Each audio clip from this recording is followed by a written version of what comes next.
Liverpool isn't the only city battling crime families, drug trafficking, and street violence, but its most infamous underworld figures have long captivated the public, whether through gritty headlines or fictional portrayals. Behind many of these feared men are women drawn to the status and influence that comes with life beside Liverpool's most dangerous criminals. From Curtis Warren's heyday in the 1990s to the rise of the Huyton firm in more recent times, Liverpool has earned the nickname Naples of the North, a nod to its deep and often mythologized ties to organized crime. The year 2022 saw a wave of brutal violence, with the fatal shootings of a young schoolgirl and 3 women shocking the city. 9-year-old Olivia Pratt-Corbell was tragically shot dead at her own home on Kings Heath Avenue in Dovecot on the evening of August 22nd last year. In the aftermath, courtroom trials revealed how Olivia Pratt-Corbell, Ashley Dale, and Elle Edwards all lost their lives to the ongoing turf wars between rival drug gangs. Thomas Cashman and his crew are now serving life behind bars for their roles in the killings. I now pronounce the sentence. On count 1, for the murder of Olivia Pratt-Corbell, the sentence will be life imprisonment. The minimum term will be 42 years, less the time the defendant has already spent on remand. As convictions stack up, it's become common in court to hear how these gun-toting gang leaders often have loyal partners standing by them. These so-called gangster girlfriends, often referred to as moles, are sometimes drawn to the lifestyle for its wealth, but the reasons run deeper. Many were raised in communities where criminality commands respect, while regular day jobs are seen as something to look down on. For them, jail time, media scrutiny, and even threats to life are just part of being with a man involved in serious crime. Still, it's not always about money. The danger and dominance are part of the appeal. One woman who dated a former gangster went on record to say, "It's that take charge attitude. It can be strangely comforting, even empowering in a way. Like that bad boy energy makes you feel more secure and feminine." Plenty of young women are willing to gamble everything for the attention and status that comes from strolling into upscale venues like San Carlo with a feared man on their arm. These women are often tied to some of Liverpool's most infamous criminals. Thomas Cashman's girlfriend faced backlash for her designer looks during his high-profile murder trial at Manchester Crown Court, where he stood accused of killing 9-year-old Olivia Pratt-Corbell. Kayleigh-Anne Sweeney stood by Cashman throughout the proceedings, even after revelations of his cheating. She often arrived at court in bright pink coats and oversized sunglasses, drawing just as much attention as the case itself. The couple lived together in West Derby, supported by Cashman's estimated annual income of £250,000. But Cashman, or Cash, as he was called on the streets, wasn't making money legally. He built his fortune through cannabis farms and drug sales in the Dovecot area, while also enforcing for the feared Huyton firm. Meanwhile, Kayleigh-Anne was often seen driving her £33,000 Land Rover Discovery Sport to the beauty salon she managed, or posting pictures from holidays abroad with her gangster partner.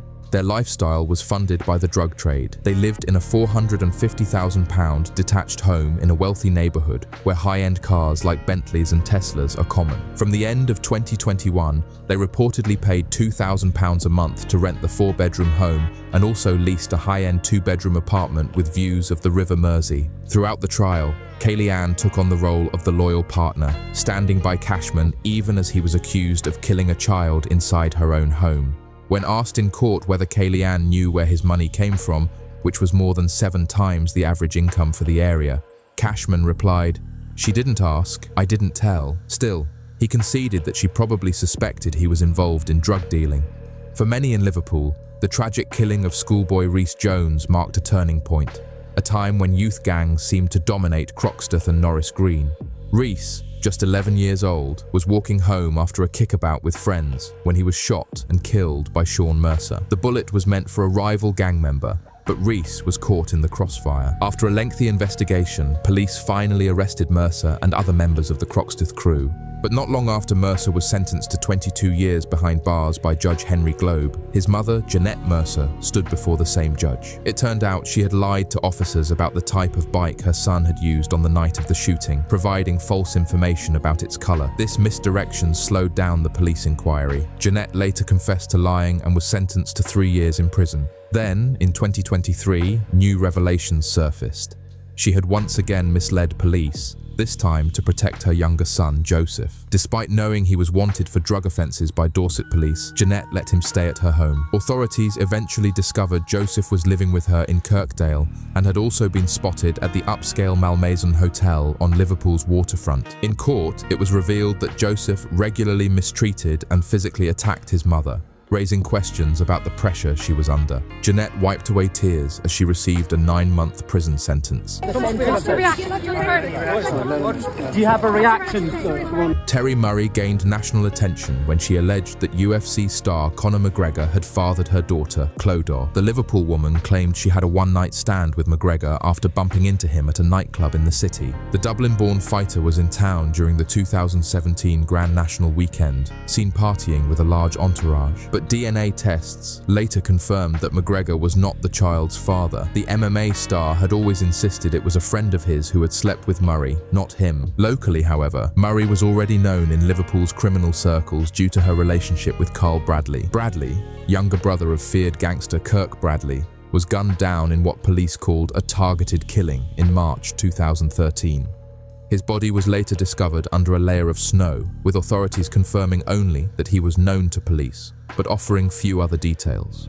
Carl Bradley, whose father Trevor had drug convictions, lived the high life while dating Murray, often taking trips abroad and flaunting a lavish lifestyle. His exact source of wealth was never formally identified, but locals said he was a familiar face in the city's underworld. Police did later confirm that Thomas Cashman was questioned in connection with Bradley's killing, though no charges were brought against him. Word around Liverpool is that Kirk Bradley, currently behind bars on a 22-year sentence, hasn't forgotten and may still be seeking revenge.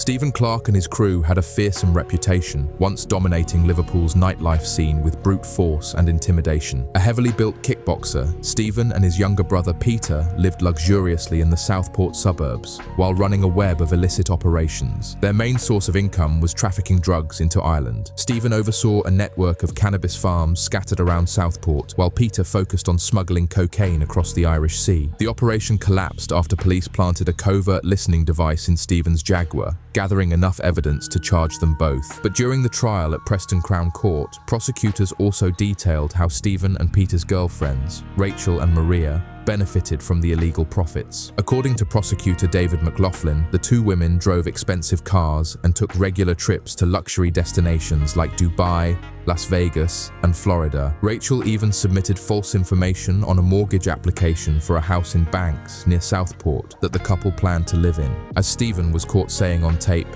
"It's in her name, just in case the police ever come for it." Both women later admitted to laundering money and received suspended sentences.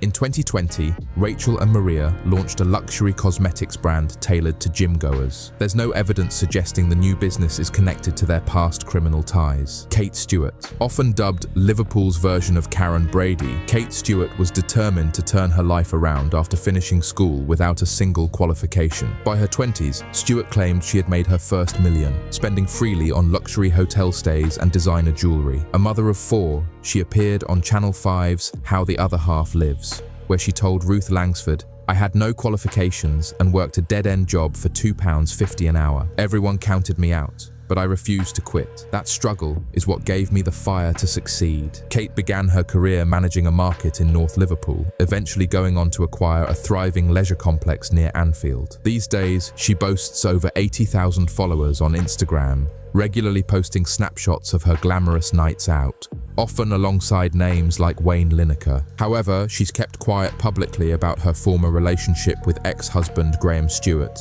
a man with a dark past.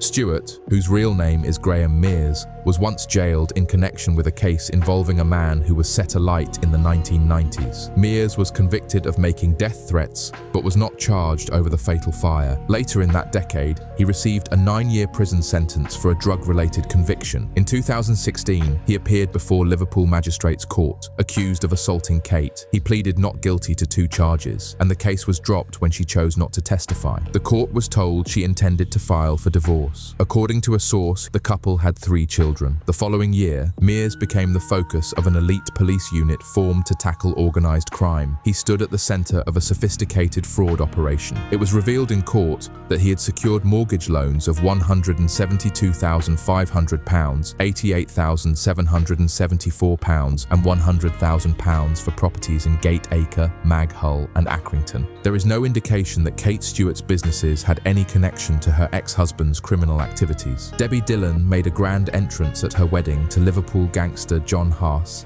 stepping out of a cream Rolls-Royce in a white gown. It was the summer of 1996, and guests had to pass a wall of bulky security guards just to enter Brougham Terrace Registry Office. Photos from the ceremony looked more like scenes from a mob movie, with uneasy family members watching as the couple tied the knot. Haas, once branded a real-life Scarface by an associate, had evolved from street-level armed robberies to dealing heroin with a Turkish crime boss based in North London. But after Haas and his partner Paul Bennett were sentenced to lengthy prison terms in the mid-1990s, the pair devised a bold escape plan. Using his connections on the outside, Haas arranged for firearms to be hidden in various locations around Merseyside.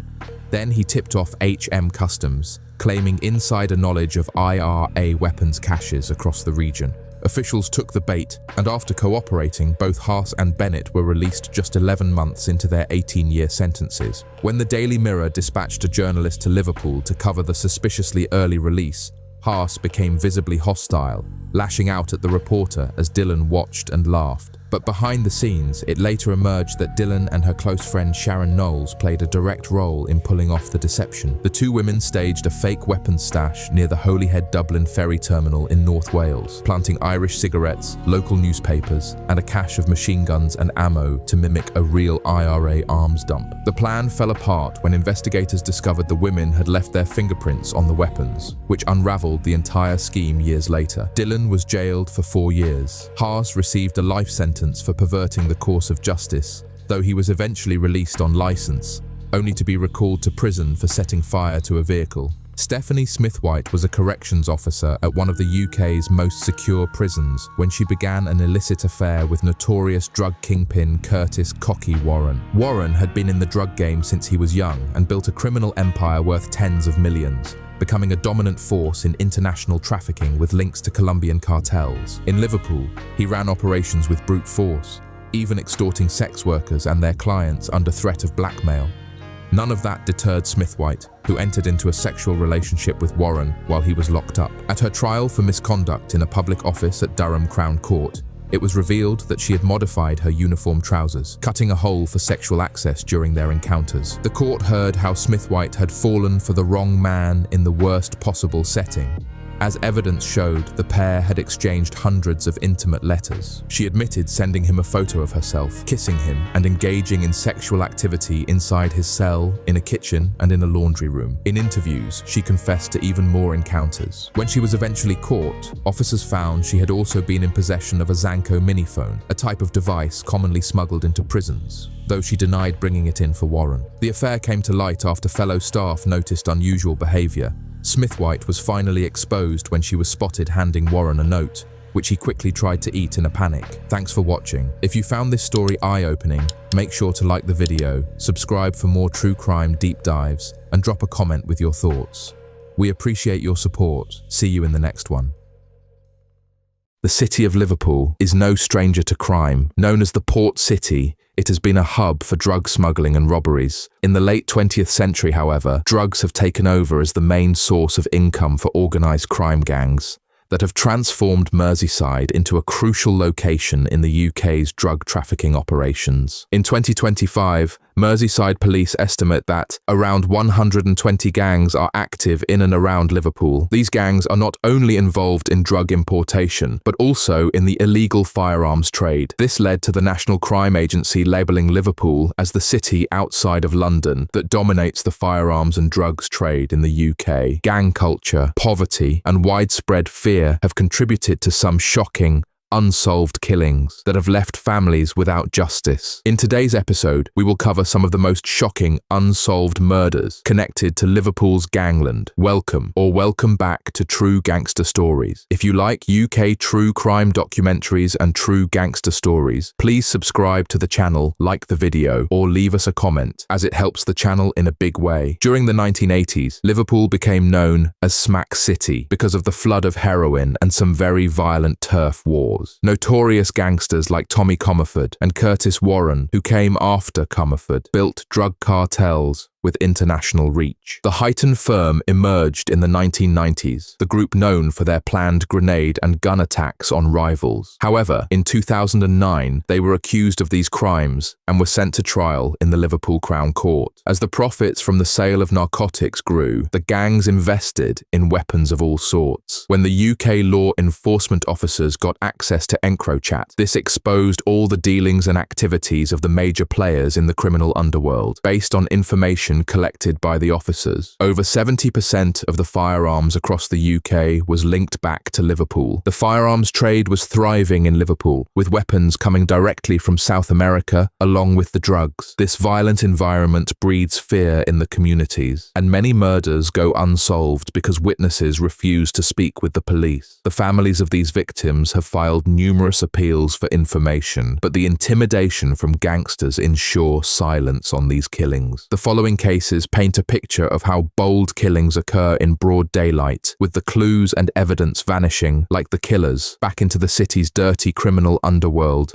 Detectives and the family of Sam Rimmer, who was fatally shot in Dingle, continue to appeal for more information 1 year after his death on Tuesday 16th of August 2022. The most recent high-profile gangland hit that is unsolved is the murder of Sam Rimmer. On the 16th of August 2022, Sam, who was 22 years old at the time of his death, was visiting some of his friends in Dingle. Just before midnight, 4 men who were on 2 electric bikes entered the cul-de-sac on Lavrock Bank. One of the riders was armed with a submachine gun and opened fire on the group. Sam got shot in his chest from one of the 7 bullets that was fired into the crowd. He was rushed to the hospital, but later died from the shooting. Upon investigating, the police got information that the gang had been riding around for over 2 hours, looking for a rival before they struck. There's no evidence of Sam being in any gang or having any affiliations, so why did this happen how it did? Since the murder, police have arrested 10 people, but no charges have been brought against anyone. There's information that one of his friends had chased the bikes off the street earlier that evening, and that they came back for revenge. The murder suspects met up at another location and got on different bikes and went back to Lavrock and shot at the group. There's a £20,000 reward for information leading to the arrest of the criminals who killed Sam Rimmer. On the 17th of October 2018, Leroy Otte, known as Mary, was 25 years old when he stepped out of a taxi outside his home on Alderson Road in Wavertree. Moments later, he was shot multiple times. A passerby saw a dark-coloured Audi speeding away from the scene. Hours later, police found a burnt-out Audi S3 Quattro nearby. Otte had no chance to escape and died from his injuries. Merseyside police arrested 2 men on suspicion of murder, but both were released as investigations continue. This brutal killing remains unsolved, adding to the list of Liverpool's violent gangland mysteries. Just weeks earlier, on October 7th, 2018, Carl Russell, aged 27, was sitting in a car with his girlfriend on Cornwood Close in Belle Vale. A gunman on a push bike approached and fired 4 bullets through the car window. Neighbours rushed to help, but Russell died from his gunshot wounds. Police noted the killer wore a distinctive high-visibility orange jacket. 2 men were arrested, but the shooter has not been caught. This daylight attack shocked the community and left another family without answers. In the early hours on the 4th of November 2017, Adam Ellison, 29, was walking home from a night out in Marketplace, Prescott. He got into a brief argument with individuals on a scrambler bike. One of the riders stabbed Ellison in the neck with an unknown weapon. He was rushed to hospital but died that morning. Merseyside police arrested 3 young men, but all were released pending further investigation. Ellison's family described him as a devoted son who always helped others. Years later, no one has been charged in this tragic case. On the 2nd of June 2017, Yusuf Sonko, an 18-year-old with dreams of attending university, was chatting with friends on Tagus Street in Toxteth. A gunman on a pedal bike fired several shots into the group. Sonko was struck in the head and died at the scene. Detectives believed the shooter was targeting someone else, and Sonko was an innocent victim caught in the crossfire. Several arrests have been made, but no charges have been filed. Sonko's parents continue to appeal for information to bring justice for their son. Aaron Lewis, a 26-year-old bricklayer and former junior kickboxing champion, was shot up to 8 times on Grosvenor Street in Wavertree on February 1st, 2017. He had just bought food at a chip shop moments before the attack. Police recovered 2 firearms, a 9mm handgun and a .44 caliber revolver, but only one suspect was arrested and later released. Lewis's father spoke of the pain of knowing the killer remains free. This case is another stark reminder of Liverpool's violent underworld. On the 7th of February 2015, 17-year-old Kevin Wilson was shot in the back at the junction of Smithdown Road and Holmes Street in Wavertree. 13 people have been arrested in connection with the killing, but no one has been charged. 2 men were jailed for interfering with the investigation by taking Wilson's phone and filming themselves with the murder weapon, but they were cleared of direct involvement. Police suspect the killing was linked to a drugs rivalry, yet it remains unsolved. In January 2014, Liverpool gang member Francis Brennan was stopped by fake police officers on a road near Alicante, Spain. Weeks later, his strangled and battered body, wrapped in a bin bag, washed up on a beach. Coroner Andre Rebello ruled that Brennan was unlawfully killed. Police believe Merseyside criminals abducted him over a drugs debt. No one has been charged, and the case highlights how Liverpool's gangland violence extends beyond the city's borders. On March 22nd in 2013, Carl Bradley, brother of notorious gangster Kirk Bradley, was shot 4 times and left dead in the snow in a back garden on Penshaw Close. His body was discovered the next morning. Police believe this was a targeted hit, but no motive has been established. 4 people were arrested on suspicion of murder, but no charges have been brought. This case remains a chilling example of Liverpool's gangland executions. On the 2nd of December 2012, 21-year-old Jamie Starkey was preparing to decorate a Christmas tree with his 7-year-old sister when a gunman shot him 6 times outside his home on Higher Lane in Fazakerley. He was hit 4 times in the chest and twice in the head and died at the scene. 5 people were questioned, but no one has been charged. Starkey's family believe the killer may not be linked to his feud with drug dealer Daniel G. Police later identified a Browning self-loading pistol found in the Leeds-Liverpool Canal as the murder weapon. Starkey's father said the unsolved killing has torn their family apart. On the 14th of June 2012, Joseph Thompson, a 32-year-old high-ranking member of the Strand Gang, was shot multiple times on Ravensthorpe Green. His friend survived, but Thompson died at the scene. Police believe the killing stemmed from infighting among gang members. 4 men were arrested, but no charges were filed. CCTV images showed a dark-coloured Citroën C4 nearby, but the wall of silence in the community has kept this case unsolved. During January 2011, on the 20th, 25-year-old Joey Cummins was shot 3 times in the back outside his home on Longmoor Lane in Fazakerley. Thick fog that night helped the killer escape. Cummins staggered to a nearby car shop and was taken to hospital but died from his injuries. 5 people were arrested and released. His mother, Carol, continues to plead for information to solve this murder, known as the Murder in the Mist. On an evening in 2011, 20-year-old Edward Pybus, known as Eddie, was sitting in the passenger seat of a silver Volvo on Ooting Avenue when he was gunned down in a drive-by shooting. He died 6 days later. 8 people have been arrested, but no one has been charged. Police believe the killers are known figures in Liverpool's gangland. A black BMW 7 Series, registration D, X57, UHU, and 2 men in a dark saloon car involved in an earlier altercation are key focuses of the investigation. On September the 21st, 2010, Colin Hughes, aged 42, stepped outside his home on Barden Road in Old Swan to investigate a noise. He was stabbed once in the chest and died despite his fiancée's efforts to save him until paramedics arrived. 10 people have been arrested, but no one has been charged. Hughes's fiancée, Paula Greenwood, continues to appeal for information to bring justice for his death. The 5th day of June 2010,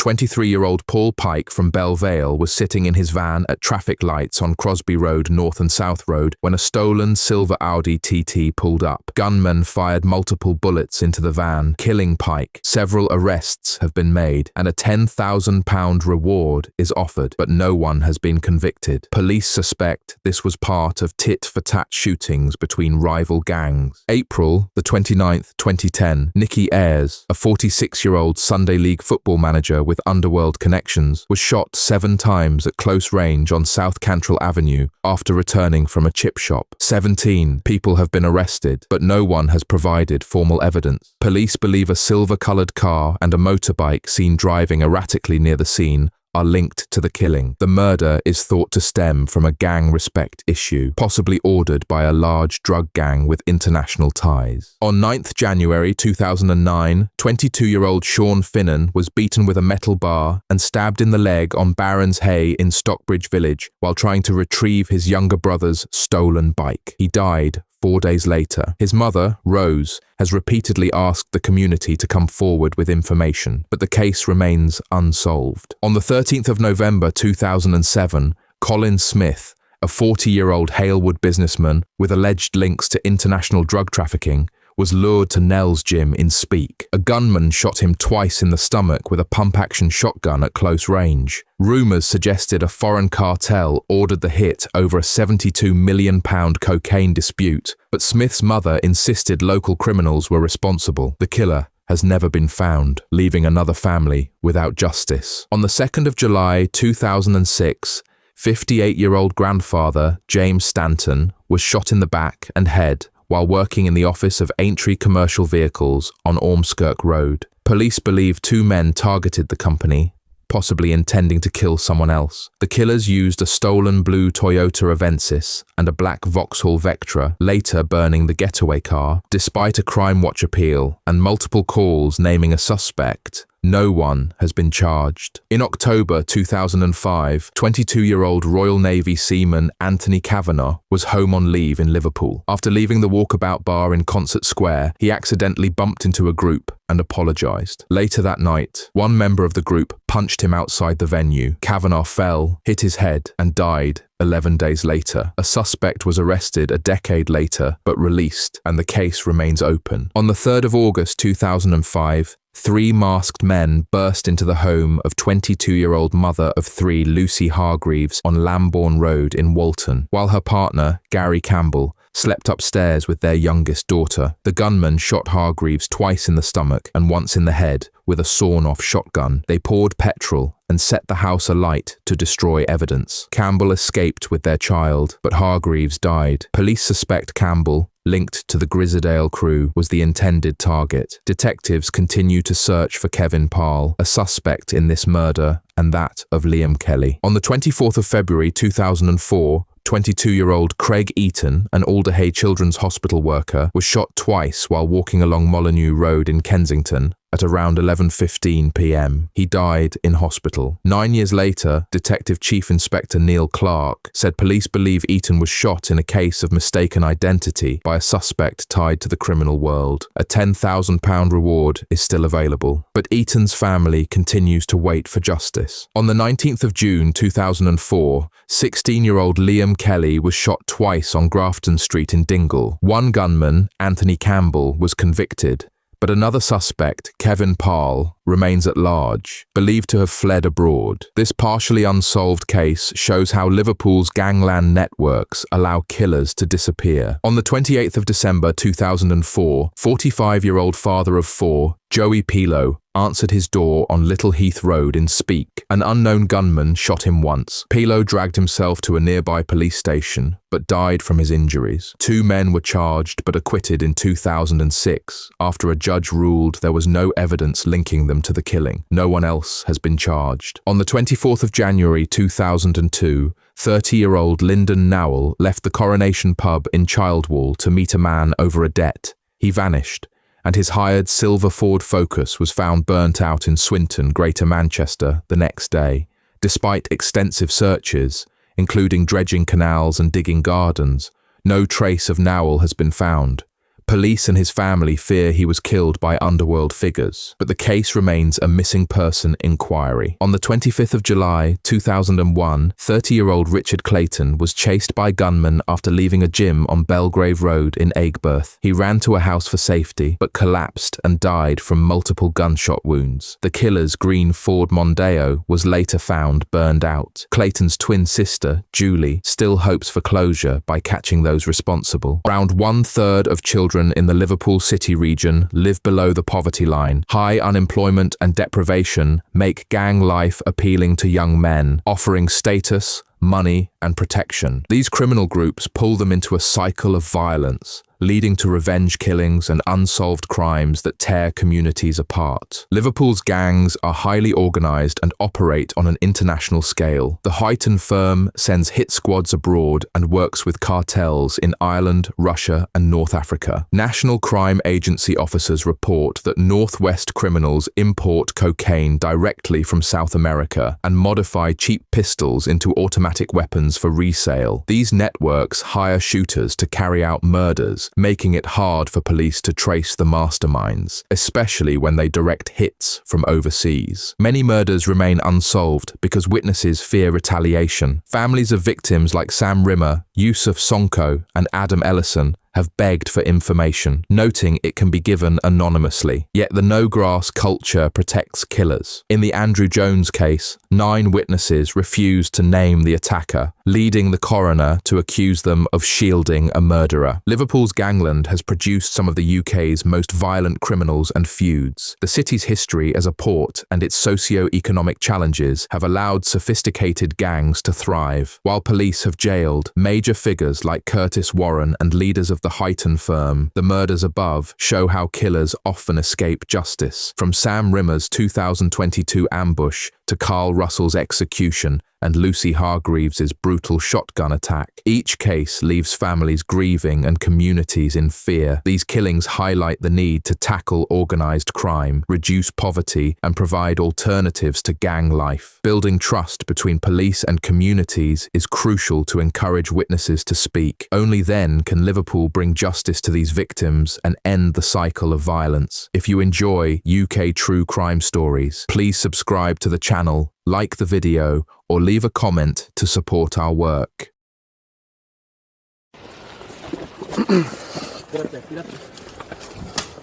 Colin Wright was a high-ranking member of an organised crime group, known for his meticulous illegal operation that thrived during the COVID-19 pandemic. He made millions, drawing the attention of the National Crime Agency in the United Kingdom. The Crime Agency, established on October 7, 2013, is the UK's lead agency in the fight against serious and organised crime. Similar to the FBI in the United States, its main role is to tackle serious crime by coordinating efforts across various law enforcement agencies. At the time of Colin Wright's arrest, the head of the crime agency was Graham Bigger, who succeeded Lynn Owens in 2021. Today, we are delving into the rise and fall of Colin Wright, a man whose illegal operation could rival the narcos of Colombia and Mexico, and the vast network of high-risk substances he distributed across the UK. This is the story of one of the most notorious gangsters in recent British history. Born in 1986, Colin Wright grew up in Motherwell, a large town in North Lanarkshire, Scotland, about 12 miles southeast of Glasgow. During his formative years from 1999 to 2012, Motherwell faced economic challenges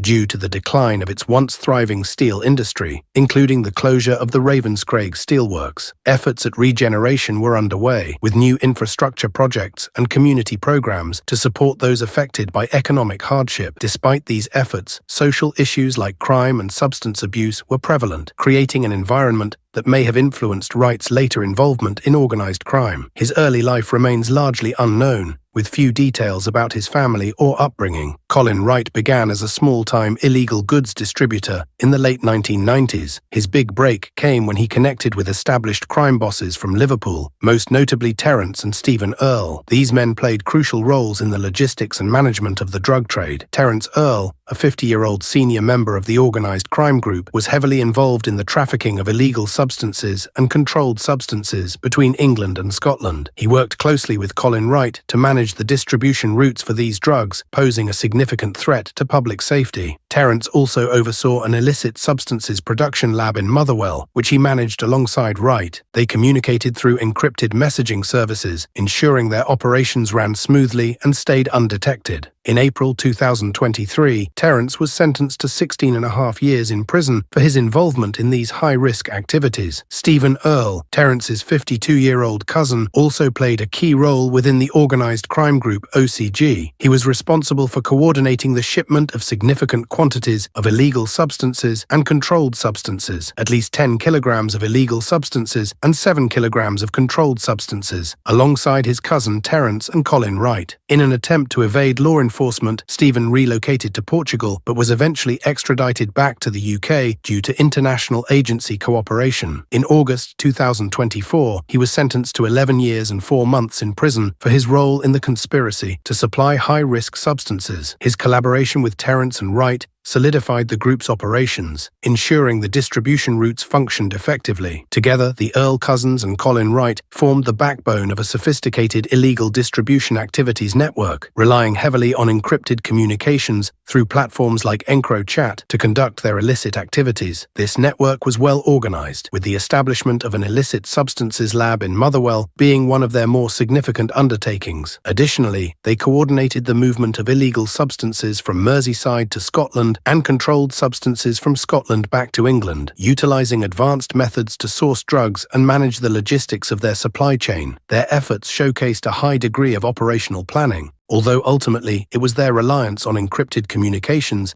and the cooperative efforts of law enforcement that led to their downfall. Colin Wright's organised crime group, OCG, operated a sophisticated illegal distribution activities network, focusing on the production and distribution of amphetamines, illegal substances, and controlled substances. Central to their operations was an illicit substances lab established in Motherwell, Scotland, during the UK's first COVID-19 lockdown in March 2020, a period when reduced law enforcement scrutiny enabled their activities. Using chemicals like alpha-phenyl acetoacetamide, APAA, sourced through criminal associates, the group overcame challenges in obtaining necessary solvents to set up production. Communications among gang members revealed their success in preparing the lab, verified through exchange photos of the produced amphetamines. The OCG trafficked at least 10 kilograms of illegal substances from Merseyside to Scotland and transported 7 kilograms of controlled substances in the reverse direction, highlighting their extensive distribution network. Encrypted platforms like EncroChat facilitated secure communication, ensuring operational secrecy, while vehicles and couriers were employed to transport drugs. Like many criminal organizations, the group likely exploited vulnerable individuals in roles such as drug mules or lookouts, further complicating law enforcement efforts to dismantle their operations. Operation Venetic, a landmark UK-led investigation targeting organised crime, focused on the infiltration of the encrypted communication platform EncroChat. This platform, used exclusively by criminals for coordinating activities such as illegal distribution activities, money laundering, and violent crime, was infiltrated in July 2020 by an international law enforcement team, including agencies from France and the Netherlands. The operation provided access to millions of messages and images from EncroChat's 60,000 global users, including 10,000 in the UK, offering invaluable intelligence for the National Crime Agency, and regional police forces.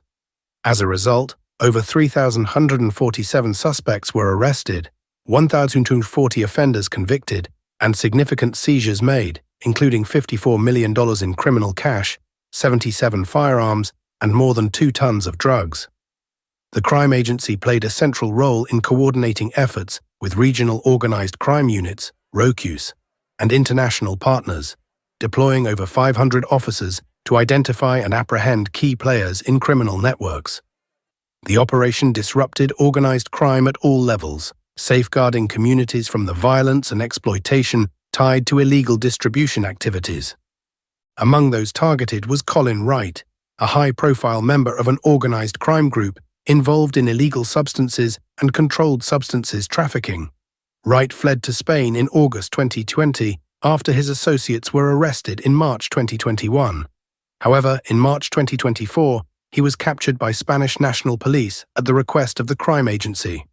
Wright was extradited to the UK on October 4, 2024, where he faced serious charges related to illegal activities, marking another significant success under Operation Venetic's efforts to dismantle organised crime networks. Colin Wright's legal proceedings and the broader impact of his criminal activities underscore the severe consequences of organised crime in the UK. Wright faced 5 illegal distribution activities charges for his role in an organised crime group, OCG, that trafficked illegal substances and controlled substances and operated an illicit substances lab in Motherwell, Scotland. On November 1, 2024, he pleaded guilty to all charges at Liverpool Crown Court, acknowledging his involvement in the production and distribution of controlled substances. His sentencing, scheduled for November 25, 2024, will determine the length of his imprisonment and additional penalties for his crimes. Wright's operations inflicted significant harm on communities in Scotland and Merseyside, fueling local drug markets and contributing to addiction, violence, and exploitation. According to crime agency branch commander John Sayers, Wright's OCG posed a severe threat to public safety, exacerbating social issues in affected areas. The successful prosecution of Wright and his associates is a critical victory in safeguarding these communities from further harm. This case highlights the effectiveness of law enforcement initiatives like Operation Venetic, which successfully infiltrated encrypted communication platforms such as EncroChat, leading to significant arrests and convictions. Wright's eventual arrest and extradition from Spain demonstrate that no refuge exists for those attempting to evade justice. His prosecution serves as a reminder of the ongoing challenges posed by organised crime and the importance of continued collaboration among law enforcement agencies to disrupt criminal networks and protect vulnerable communities. Barry Kelly grew up in a tough district in Liverpool where gang culture had taken root. By his mid-20s, Kelly was deeply involved with the East Side Boys, a Merseyside organised crime group run by brothers Jake and Callum Burrows. He wasn't just a street-level dealer. Kelly became a trusted lieutenant in the gang's hierarchy. Prosecutors later described him as being a link between all the illicit activities in the gang, from Class A drugs to firearms dealings. In other words, Barry Kelly had his hands in everything, moving heroin and crack cocaine, sourcing guns and overseeing deals. His reliability and nerve earned him a reputation within the gang as someone who could get things done. This rise from a local lad in Speak to a key gangland operative was fueled by the profits of drugs and guns, and it came with a heavy dose of violence and risk. Kelly's ascent coincided with a surge of gang warfare on the streets of South Liverpool. The East Side Boys were determined to control Speak's drug trade, and they were willing to use terror to maintain their grip. In the space of just 14 months between 2016 and 2017, there were 10 shootings linked to turf disputes in the community. 13 people were injured in the crossfire, including an innocent toddler caught in one spray of bullets. Neighbours in this tight-knit community were left living in fear as the rival gangs battled over territory. Barry Kelly's rise happened amid this chaos. He proved his loyalty by helping the gang smuggle Class A drugs and stockpile firearms, bolstering their firepower for the ongoing gang feuds. It was a trial by fire on the streets, and Kelly's actions showed he was all in.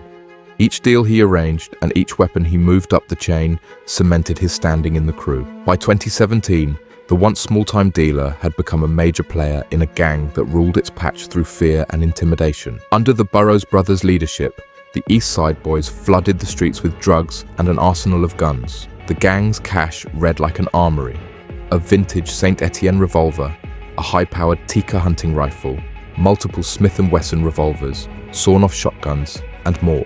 They even buried some of these firearms in the local woodlands to hide them from police searches. Barry Kelly's role in this was pivotal.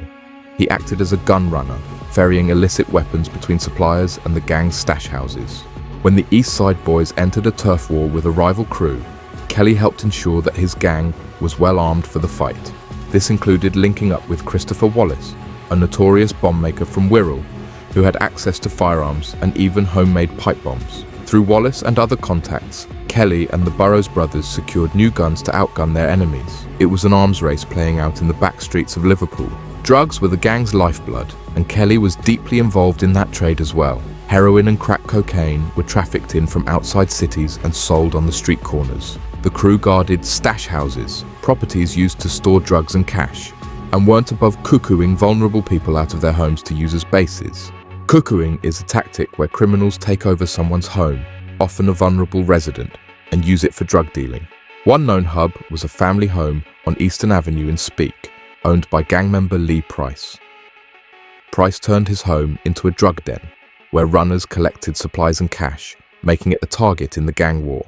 In fact, rivals carried out a drive-by shooting at that house in a bid to intimidate the East Side boys. Bullets ripped through the walls of the Eastern Avenue property, terrifying local families and showing just how far the conflict had escalated. Each violent incident like this only drew more police attention to the area. On the streets, the East Side boys tried to stay one step ahead of law enforcement. They used unlicensed scrambler bikes to zip between alleyways and parks, knowing that police cars couldn't easily follow. Dealers would normally ride off roads to deliver drugs or evade police patrols, riding through the maze of housing estates. In response, Merseyside police adapted their tactics, imposing new public space protection orders to seize bikes and even deploying their own off-road units. The gang also kept their communication tight, using cheap burner phones and coded messages. But despite their efforts to operate in the shadows, the trail of violence was leaving a glaring mark on Speke. Each shooting, each seized weapon, and each overdose in the community added urgency to the police investigations that was steadily closing in on Barry Kelly and his associates. By early 2017, Merseyside police could no longer tolerate the bloodshed in Speke. Detectives launched Operation Bombay, a long-term covert operation targeting the East Side boys and their supply network. This operation would become one of the most significant law enforcement efforts the area had ever seen. It began quietly, with months of surveillance, informants, and gathering of intelligence. Undercover officers tracked the gang's movements, identified safe houses, and mapped out the hierarchy from street dealers up to the Burrows brothers and their gun suppliers. Stash houses like the Eastern Avenue Den were put under watch. Officers noted frequent comings and goings, the hand-to-hand deals, the couriers with packages, and the enforcers with weapons. Community tip-offs also played a role. After years of living in fear, some Speke residents began to cooperate with police, providing anonymous information about who was behind the mayhem. This was a courageous step in a neighborhood where grassing could lead to violent retributions. But it paid off. In January 2018, as part of Operation Bombay, police raided and shut down the Eastern Avenue drug den, literally boarding it up to send a message. This was a major blow to the gang's operations. One of their main safe havens was gone, and with it, a cache of drugs and possibly weapons. Operation Bombay continued to ramp up over the next year. Police targeted cuckooed houses and other gang hideouts across South Liverpool, conducting coordinated raids to seize drugs and guns. They even organised highly visible tactics to rattle the gang's confidence. In one instance, a convoy of squad cars and armed matrix units paraded through Speke and neighbouring districts at night, a show of force aimed squarely at the gangs. Behind the scenes, investigators painstakingly linked evidence together. Fingerprint matches on firearms, DNA on bullet casings, phone records connecting Kelly's crew to Christopher Wallace's network.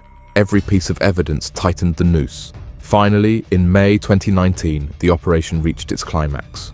Dramatic dawn raids swept across Merseyside and beyond. Barry Kelly was among the targets. On the morning the raids came, he was caught completely off guard.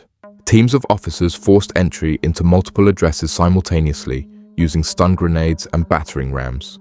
Kelly was arrested, as were the Burrows brothers, Lee Price, and dozens of others tied to the conspiracy. Over in Wirral, bomb maker Christopher Wallace was captured as well. The police seized firearms, including loaded handguns and a sawn-off shotgun hidden in grass by an associate's house. They found pipe bombs in Wallace's garage that, according to prosecutors, could have killed and maimed innocent people. Huge quantities of heroin, cocaine, and cannabis were recovered along with stacks of cash. Operation Bombay had delivered a devastating blow to organised crime in Liverpool. After 2 years of relentless work, the gang's key players were in handcuffs, and their deadly feud was effectively ended on that day.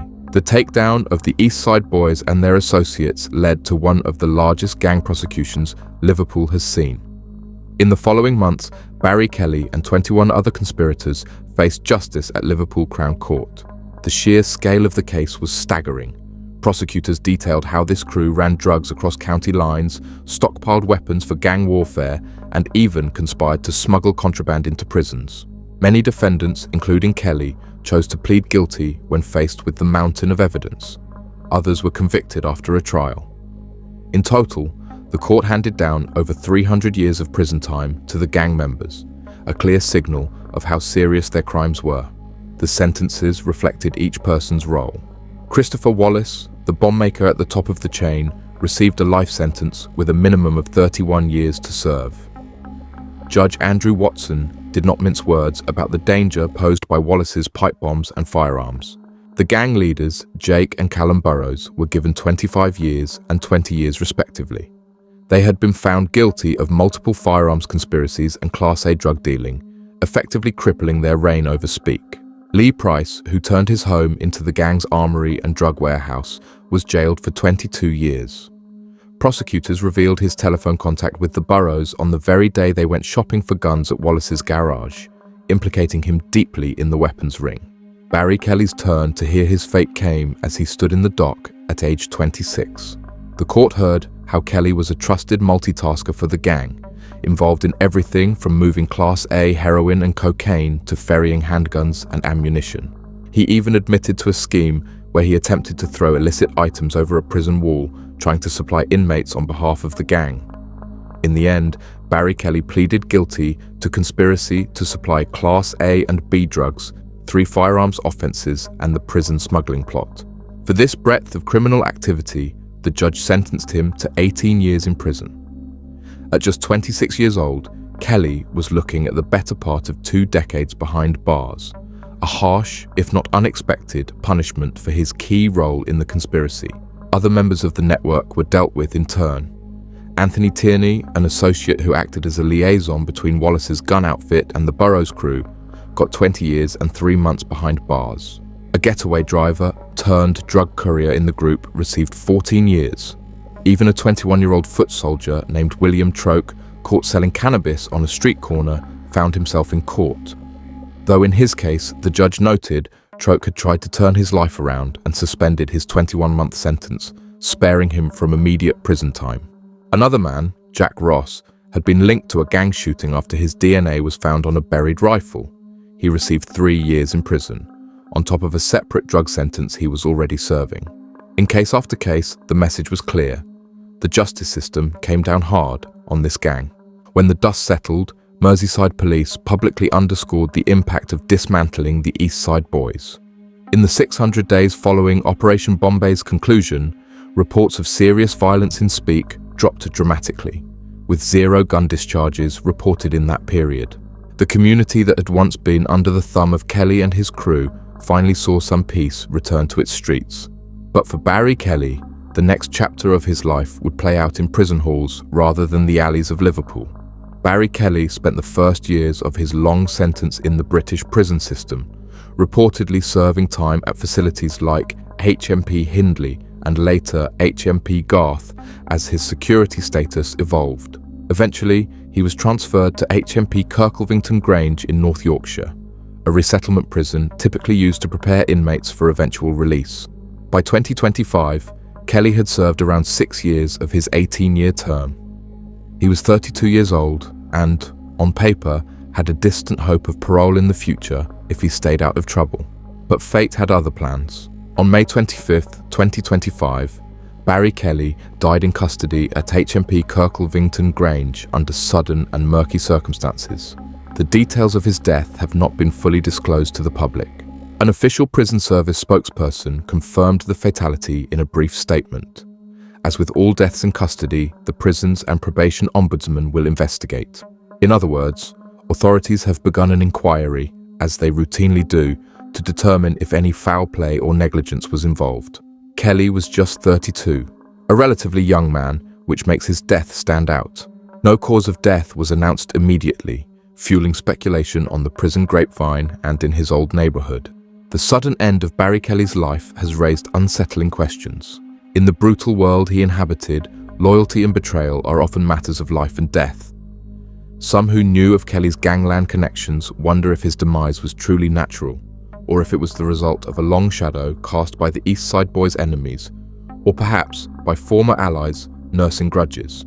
Could it have been retaliation from someone he crossed, even behind bars? Was it related to the dangerous secrets he carried about the gang's operations? Such questions persist in whispers, though officially nothing has been stated to suggest murder. The prison investigation is ongoing, and until it concludes, Barry Kelly's cause of death remains an open topic of conjecture. What is clear is that his story ended as violently and abruptly as the life he once chose. Barry Kelly's trajectory from a young gang member on the streets of Speke to a high-ranking gunrunner for the East Side Boys, and finally to an early death in prison, paints a grim picture of gangland life. He lived and died by the code of the underworld, where fortunes are made on Class A drugs and illegal guns, and where any notion of safety is an illusion. The law enforcement operations like Operation Bombay showed the determination to reclaim communities from such gangs. And the collapse of Kelly's criminal network brought a welcome peace to Speke. Yet, the suspicious nature of his death at just 32 highlights that the consequences of gang violence don't end with a prison sentence. The reach of past deeds, lingering loyalties or vendettas can follow criminals long after the courtroom. In the end, Barry Kelly paid the ultimate price for his choices, leaving behind a trail of devastated communities and unanswered questions about what loyalty truly meant in his world. This has been a true story of crime and punishment in modern Britain, the true cost of gangland life. Thank you for watching. If you found this true crime story informative, please like and subscribe to the channel. We have many more true crime and law enforcement stories coming up, and your support helps us continue telling these important stories. Stay safe, and until next time.